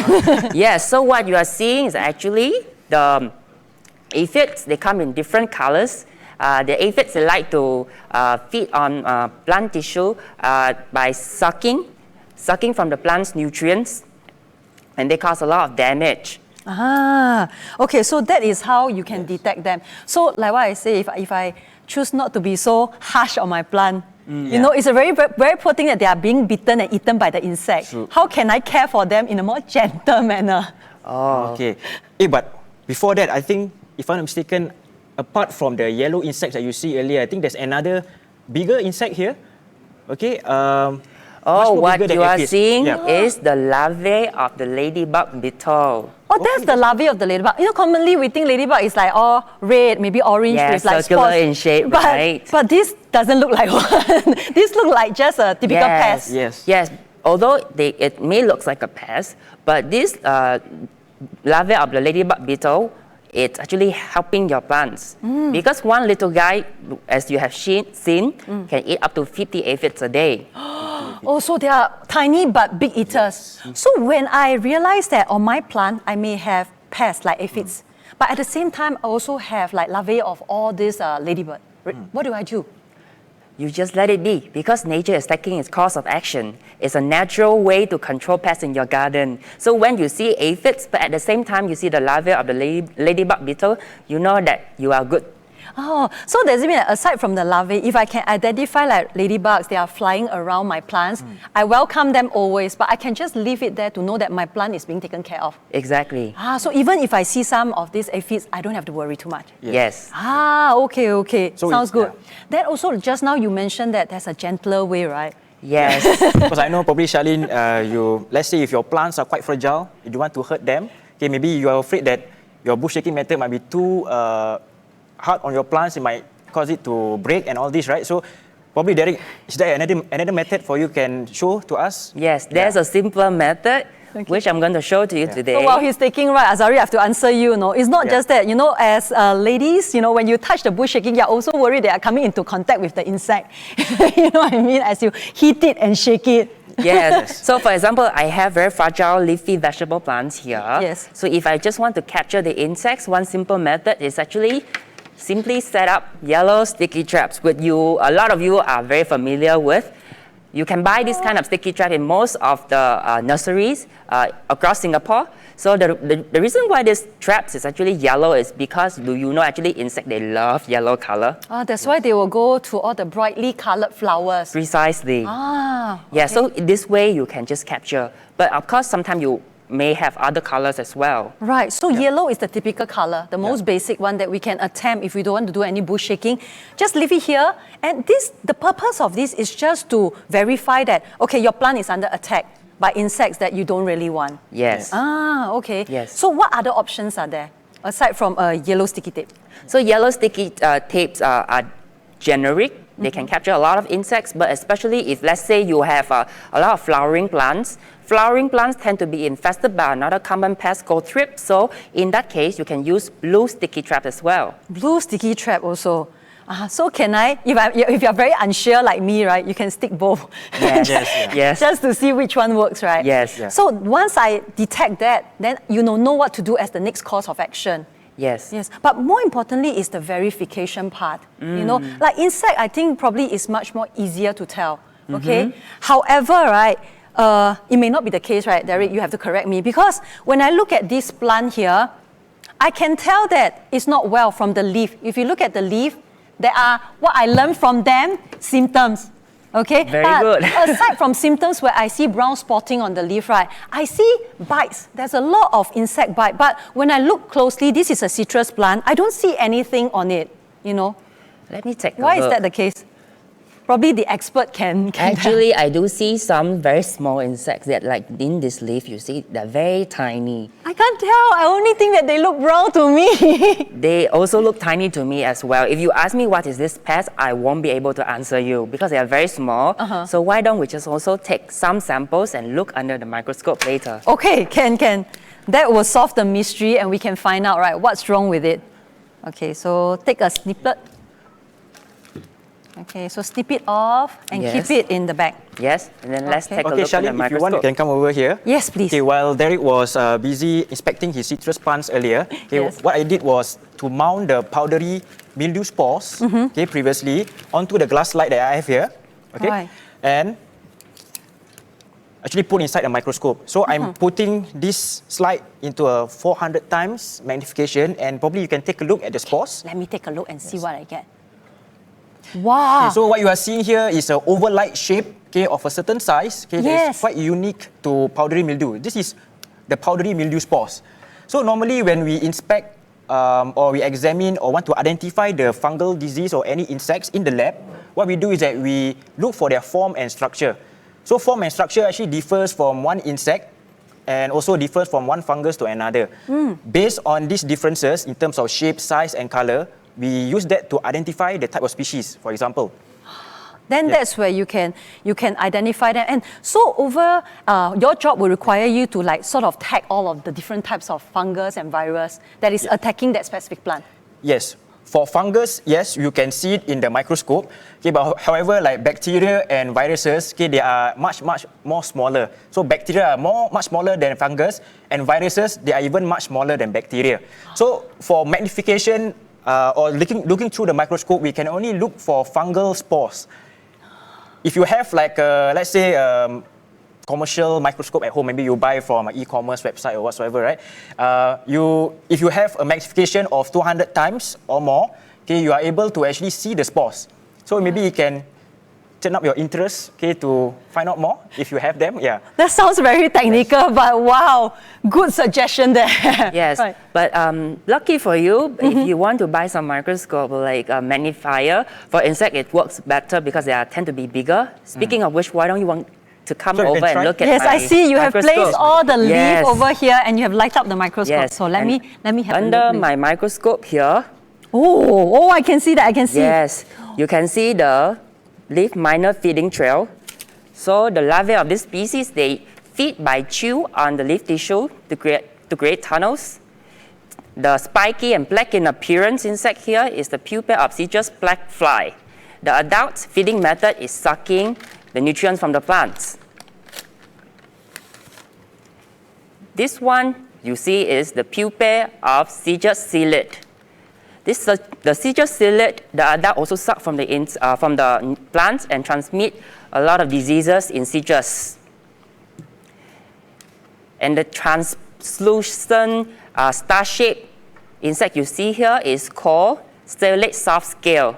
They also suck nutrients from plants. This and is cause so clear and they come in so much damage. different Yes, you colors and see, variety. Just now they are very small, but now you can see. And Yes. then this is the circular flat shape. It's called armor scale because they have a layer of cuticle as armor to cover them, to protect them. Wow, they can really hide well, I have to say. Yes. So that is the leaf miner feeding trail. So that is how you tell under the microscope. So I realized that your job is not easy, right?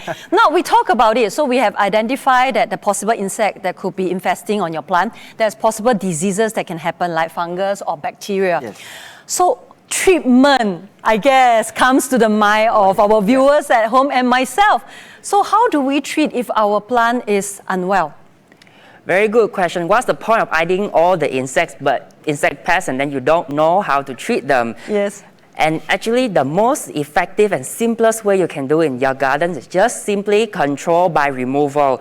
What do I mean by that? For example, after I inspect my gardens, I look for symptoms. I know these plants are all disease plants, and the best way is to remove them to prevent the spread of the disease. But what do you do after you remove them? You need to have proper way Can to I use dispose. them as compost? No. You know, it's like Yeah. giving it back to earth again. You know, it's like they are like your babies. So you will say, oh, rest in peace and all. Okay, yeah. Yes. But the issue with that is that if you don't properly dispose them in containers and dispose them far, far away from your gardens, You emphasize that far, far away. yes, Wow. yes, be gone, be out of mind, that kind of Oh thing. my, okay. Yes, because these can be the pathogens, the fungus, the bacteria, or even the pests can go back to reinfest your healthy plants if you don't dispose them far in a container. Right, so it's like it actually causes a worse spread. That means contaminating your soil and everything. Yes. So we just have to bear the pain and say goodbye. Yes. Yeah, totally. And no composting, no composting. Right, okay. Okay, and beside the control by removal, as what they previously mentioned, right, we also actually recommend good gardening practice. But as you know, bacteria and fungus, okay, they can be transmitted from one plant to another, okay, through unsterilized cutting tools or through your dirty hands, okay, that you don't sanitize, okay, or through contaminated soil or contaminated water. So it is best, okay, for you to actually practice good sanitation, okay, before and after pruning. One simple method that we would like to show you, okay, if let's say if you have a alcohol swab at home, you can use that. Okay, but I know maybe it might be quite difficult to get alcohol wet wipes, okay. What you can do is that if you have a hand sanitizer, because right now It's common. It's common, yeah. There's a lot of hand sanitizer out there, and hand sanitizer has alcohol inside. If you have that, okay, just do a good spray on a clean tissue paper or any clear cloth that you have, clean cloth, and just wipe the cutting tools, okay, before and after pruning. So you have to disinfect. Disinfect, yes. But can I use water? Like, okay, after I prune, I just wash it before I move on to my next plant. Would that help? It does help to a certain extent, but the water when you wash them, it does help, but it just remove a little bit, but it may not kill all the insects and kill the pathogens, the fungus and the bacteria. The best way we still recommend is to use ethanol, or maybe you can try with diluted Clorox. Right, okay. For diluted Clorox, just to add on, probably if at home you have your commercial Clorox that you can buy, okay, all you need to do is just 1 part of the Clorox with 9 parts of water. Okay, that is sufficient enough to remove whatever pathogens or diseases you have on the cutting tools. However, compared to alcohol swabs or the hand sanitizer spray, right? For Clorox, when you have that dilution, you need to soak them. Okay, you need to soak them for about 15 to 20 minutes. Okay, that's just a difference. Hence, that's why we recommend, okay, if you have hand sanitizer or alcohol swab, to use that, because it doesn't require any soaking. Right, Yes. so that's immediate. Yes, immediate, yep.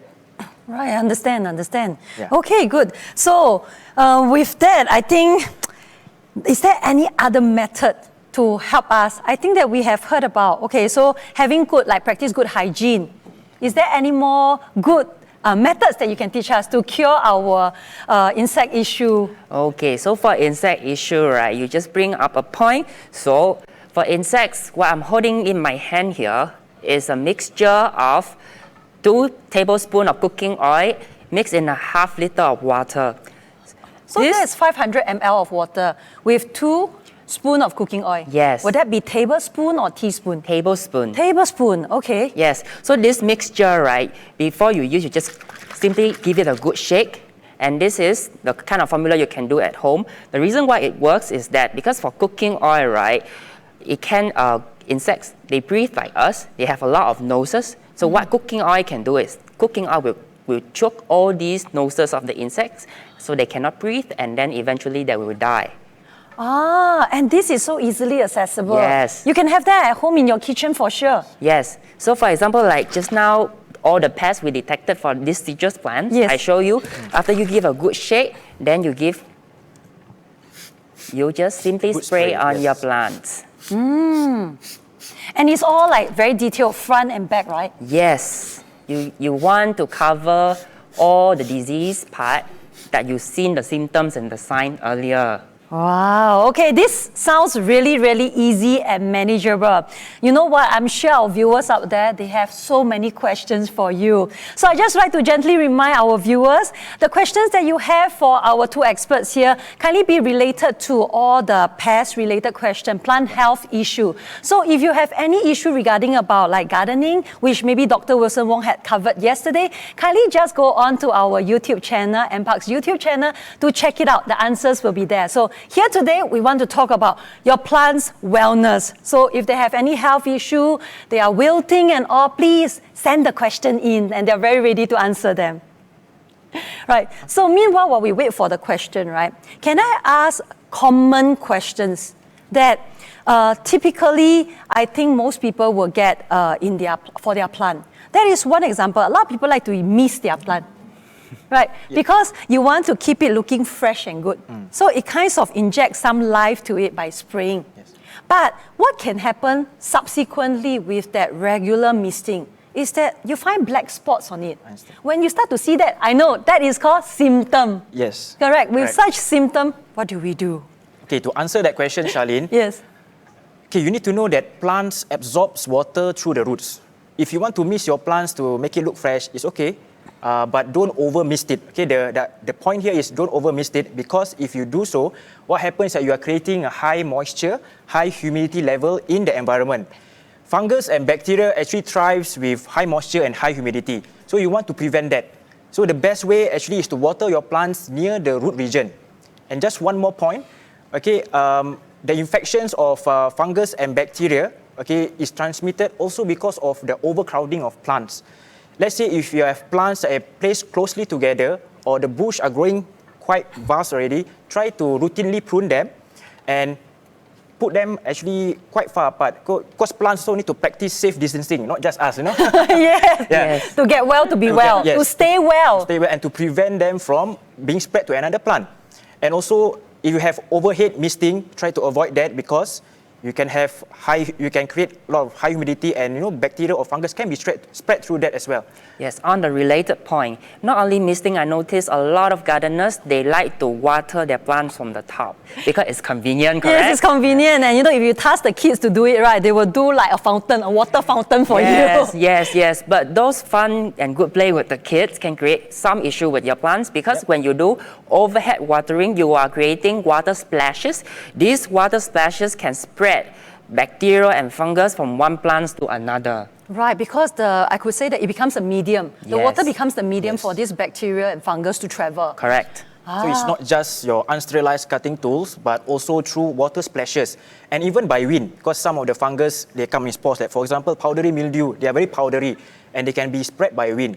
So if you are placing your plants quite close together, most likely the neighboring plants, if it's the same species or host, it might get infected. Yes. Right. Yeah.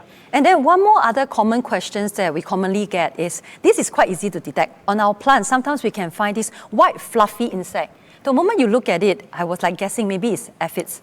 Then after that, but however, there will be the ants, like they are like friends chasing after it.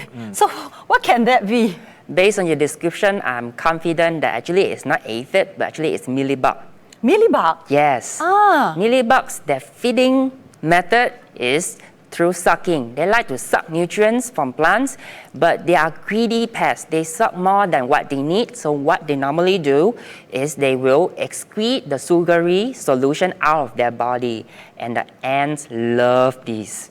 So they are like giving them good meals. Yes, to the free ants. meal, free meal for the ants. So when that happens, I can use the DIY solution, right? Yes. Just the cooking oil should save my problem, right? Yes. Okay, good. And now we are ready to take questions, because as we opened to the floor earlier, questions are coming in and we have them with us. So our experts are all ready to answer your question regarding about plant health.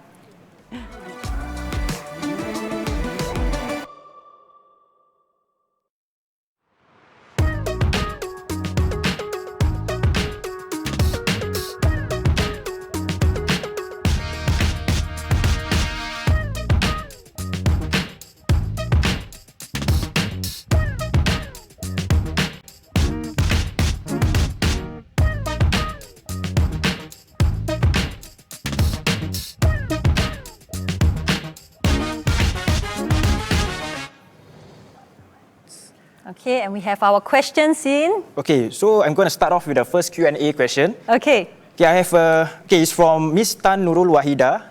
Okay, my okra or ladyfingers are showing symptoms of leaf curling, and the fruits are kind of stunted. Okay, what's wrong with this? Okay, I think most of the viewers out there, they are growing a lot of edibles at home. And for these ladyfingers, if you start to see your leaf curling, or let's say if you can see further, the leaves are turning, the veins of the leaves are turning yellowish. We call it vein clearing. Okay, and the fruits of the ladyfinger are stunted, or the whole plant is actually not growing well. What could be the possible cause is a viral infection. Because viral infection, okay, does this kind of symptoms to your plant. They reduce the size of the fruits, they reduce the size of the plant, and ultimately you will see the curling of the leaves.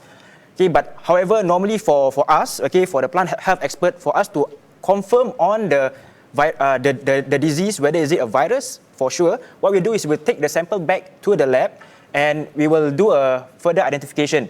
Because there's another type where you can have nutrition problems. Okay, nutrition deficiency in your plants can also cause stunted in growth. So I hope that helps to answer your question, Ms. Wahida. Okay, so now I see a question from Clarissa. Are there natural ways to get rid of insect pests? The organic way. Yes, organic way is a way to go. Yes, definitely. So just now I already shared with you one simple formula of cooking oil and water.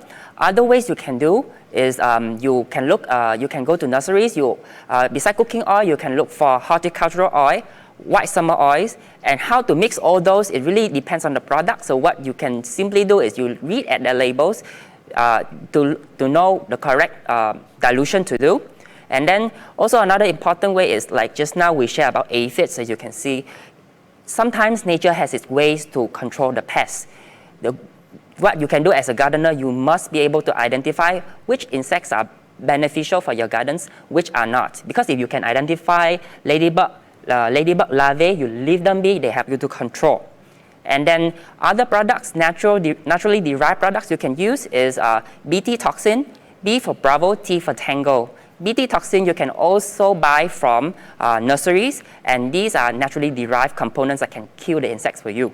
All right. So can I ask if they are like beginners, first time trying to cure the plant on their own? So when we see instructions, okay, of how to mix, if you buy the commercially made ones, should you follow exactly, or maybe for a start, to try to go a bit milder? Is that suggested? Because I would think of that. It will be best to strictly follow what is written on the labels, because if you decide to go less, it may not be as effective, and you are encouraged. You won't be able to treat the plants, and then the producers of the product won't be liable. Right, it's still going to be happening. Yes. Okay, I get you. Okay, to the next question. Okay, Azari. I have one more disease question here by Miss Gemma Chong. Okay, so I just send this question up. Yes, the question is? Okay, the question is, okay, in my plants, I'm seeing a lot of watery lesions and it's quite sticky. What could this be? Okay, when I mentioned about bacterial and fungal wilts, right? Okay, I'm going to add on one more symptoms that you can take note of if you have a bacterial infection in your plant.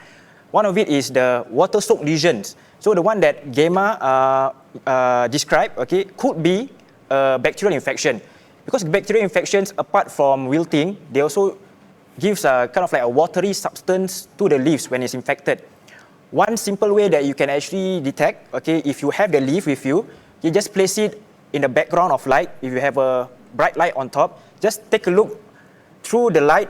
If you see a translucent spot, okay, it could be that is a water-soaked lesion.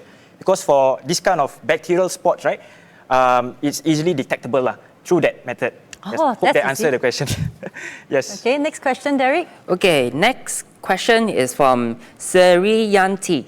I hope I pronounced your name correctly. Yes, Sriyanti, you got it right. Okay, so how to get rid of leaf miners? Okay, Sriyanti, first, I want to thank you so much for asking this question, because you know why? Just now, my plants here, actually I brought them. Yeah, they have. How about you tell me, is there anything wrong with this plant? It is. It looks really, really full of problems. Just looking at the leaf itself, you know that this is not right, because it's supposed to be a leafy vegetable. But if you look at it up close, there's some trails, right? Yeah, you see that there's some trails. There's a lot of living trails on the leaves. Yeah. And our camera see it so that everybody can have a good view. You can tell that this is just not the usual leafy vegetables that you're growing. Yeah, so if you pay attention to my microscope segment earlier, those are leaf miners. So when you see all these leaf mining activity on your leaves, the first and foremost important thing is you need to immediately cut all these leaves and throw them away, because the active larvae are still feeding. So by removing the larvae, you can help to control the leaf miners. Second, the interesting about these insects is when they finish their life cycle, they will pupate in the soil, and the adults, actually, they are flies. Oh. They are mobile, so they can fly around in your gardens and reinfest your plants. So to prevent the adults from reinfesting your plants, you simply put netting on your leafy vegetable to protect them. Ah, so that is a physical, like an item to put on. It's a barrier, yes. A barrier. Oh, okay, that's great, that's great. Thank you for the question. You have one more? Yes, Azari. Okay, I have one more from Miss Jacqueline Teo. Okay, my plumeria plant got these orange tan powdery spots at the back of its leaves. What could this be? Okay, if you're mentioning about plumeria plants, right? if you see the orange tan spots at the back of your leaves, it's actually a rust fungus. Okay, I can confirm on this because it's specific to the host. Okay, rust fungus, as the name suggests, okay, is rust-like. So it looks like a rust in your metal. Okay, your old metals that you see at the rust color. That's why we call it a rust fungus. This rust fungus, have to take note, they can be spread by wind. Same like powdery mildew, they are very powdery. So it is best for you to actually remove, okay, as quickly as possible if you see those spots starting to appear at the back of your leaves. And then afterwards, throw it far away. If you start to see the symptoms still appear, means your plants has been infected with that fungus. So it's best for you to actually remove the plants if you have neighboring Plumera plants around you. Yes. So you really have to exterminate. I think that's the key to it. Now we're going to take our last question for our Q&A, and that will be by Derek. Okay, so this last question comes from Sharon. Mine has white tiny insects at the back of the leaves. I try to clean it every day, but it keeps coming back. What should I do? So based on your description, white insects can be a lot of things, but my good guess is because it happened under the leaves, those are likely to be white flies. So white flies, the best way to get rid of them is by removal. You don't just wipe it up, you remove your plant, the infected parts far away from your garden, and you can try to use some of the do-it-yourself formula, cooking oil, water mixture, and try to kill them off. Those should do. Right, thank you very much, gentlemen. Yes. I believe just like myself, you have learned so much from them. And I want to add on. So Singapore is a garden city, but it's because of, I will call them heroes behind the scene. You know, they have been working hard identifying what is causing our greenery. If it's infected and all, they are working day and night, seeing hundreds of plants every day just to solve that. Yeah. Right, so the plant science and health team are really doing a great job. Thank you very much, and thank you for the wonderful sharing. Now, if our viewers out there, they have more questions regarding about plants' wellness, like their issues they don't know how to handle, is there a way that they can reach the team? Yes. For more queries about plant science and health and tips how to control pests, you can always refer to our website. This website will have or should have all the information you are looking for and how to contact us. Right, okay. So please send the question in and our experts will be there to provide the answers for you. So with that, thank you very much. And I also want to thank our viewers. Thank you so much for sending in all the questions for us. You know, we hope you enjoy and learn as much as I did. Now with that, I'm moving into the next giveaway.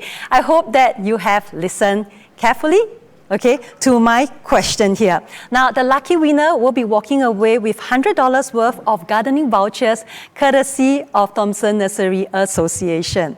If you are ready, here's the question. Insect pests have different feeding methods. Name one.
And congratulations to Lisa Tan. You're walking away with $100 worth of voucher courtesy of Thomson Nursery Association. Our MPark staff will be getting in touch with you.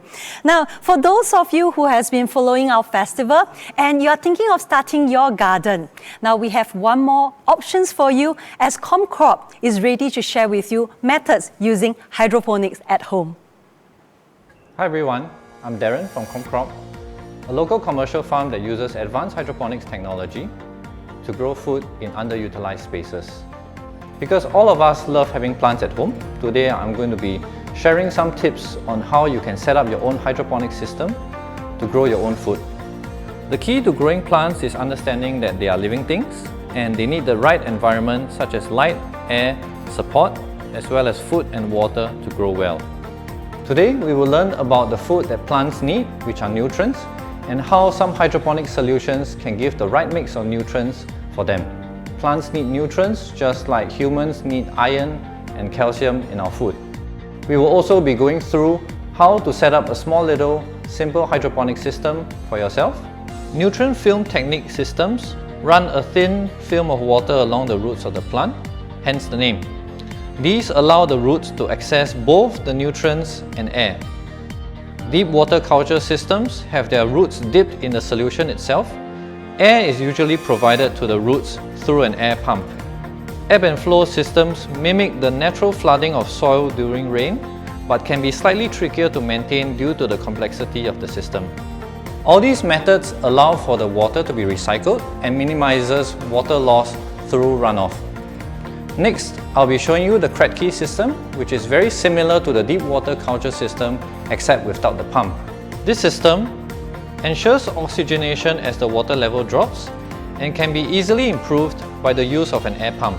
Let me show you how to set up a hydroponic system using the Kratky method. These are the materials you will need.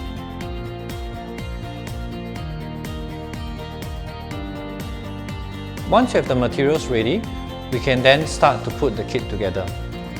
These are the typical sponges that we use for growing, and what I like to do is I like to make sure that they are pre-soaked, and we usually do that for about 5 or 10 minutes just to get them nice and wet. After pre-soaking them, we can then open up the cut that is there and start to put the seeds in. I like to put about 2 or 3 seeds inside just to make sure that these plants will grow, and this is what they look like after I've put the seeds into them. And we can then put the sponges at the bottom of the container. We will do this about 3 or 4 times for each of the sponges, following which we will just add a little bit of water to the container. The suggestion is to put about half a cm or 1 cm of water into the container, just enough to make sure that the bottom of the sponge is wet. And we will leave them here for a couple of days while the seeds germinate. After germination, the plants should look something like this. You will start to see the little leaves popping out at the top. More importantly, you must make sure that the roots start to come out from the bottom. What we can then do is to put this sponge into the net pots. We just squeeze it in, right? Make sure that it's nice and level, and make sure that the roots are hanging down to be able to touch the water later. We will then fill up the rest of the container with the nutrients. I will pour all of the nutrients into the container and fill it up. We can then cover it up, put the net pots in with the plants and leave them there. When they are fully grown, they will look something like this, and you can then start to harvest them and you can eat them. Alternatively, if you don't have the exact same materials that we're using here today, you can use some of these other items that you might find lying around the house. For example, instead of the net pots, you could use cups or plastic cups, or some of these pots, or even cut the tops off a PET bottle. But do remember, you need to ensure that they have holes at the bottom so that the nutrients can run through, and also you do need to adjust the size of the holes that you're cutting into the lid. In place of the sponges, you could use some of these horticultural cubes or even cotton wool, anything that can hold the seeds and absorb a little bit of water. Do remember to check the materials that you are using for the sponges, because some of these may have chemicals like melamine that you don't want getting into your food. Thank you, and I hope you've learned something today. Visit us to find out more about how we can feed the community.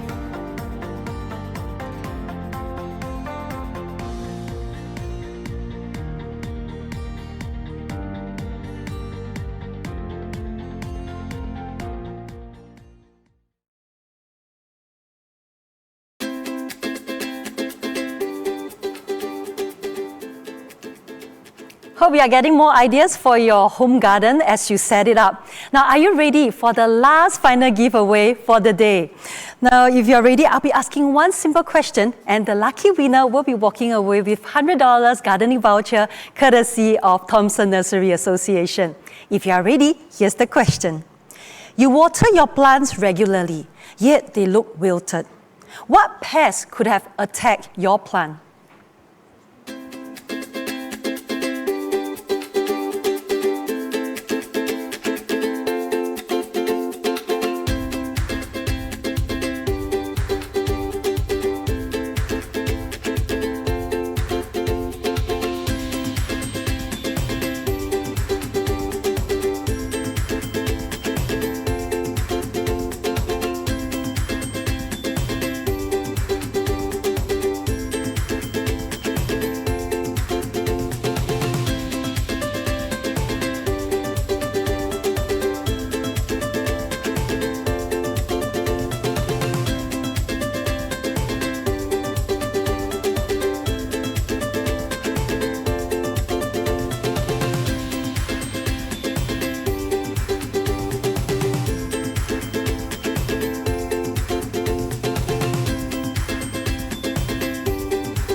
A big congratulations to Carol Teo Yao, our last winner for our giveaway for this festival. You have walked away with $100 worth of gardening voucher from Thompson Nursery Association. Now with that, we have come to the end of our Community Garden Festival live segment. But fret not, if you'd like to know more and watch the videos, Community Garden Festival has a whole series of videos that covers tutorials, demonstrations, and also tour that you can look out for. All you have to do is to subscribe to MParks SG YouTube channel. Then you can select from the playlist for Community Garden Festival. Also, you can give a follow at MPark Buzz on their various social channels. And we know that a lot of you are keen to start your home garden after watching and joining us for the festival. So we have more gardening with edible seeds that will be given away after as I end this show. Now what you can do, simply look out for the QR code and then scan it, fill up the form, and remember to put in our festival code CGF 2020. If you are a mobile phone user, we'll also be providing you the link in our Facebook chat comment column. Now with that, I'm Charlene Lim, your host for Community Garden Festival 2020. Thank you so much for your companionship these 2 days. Wishing you a lovely weekend and also happy gardening.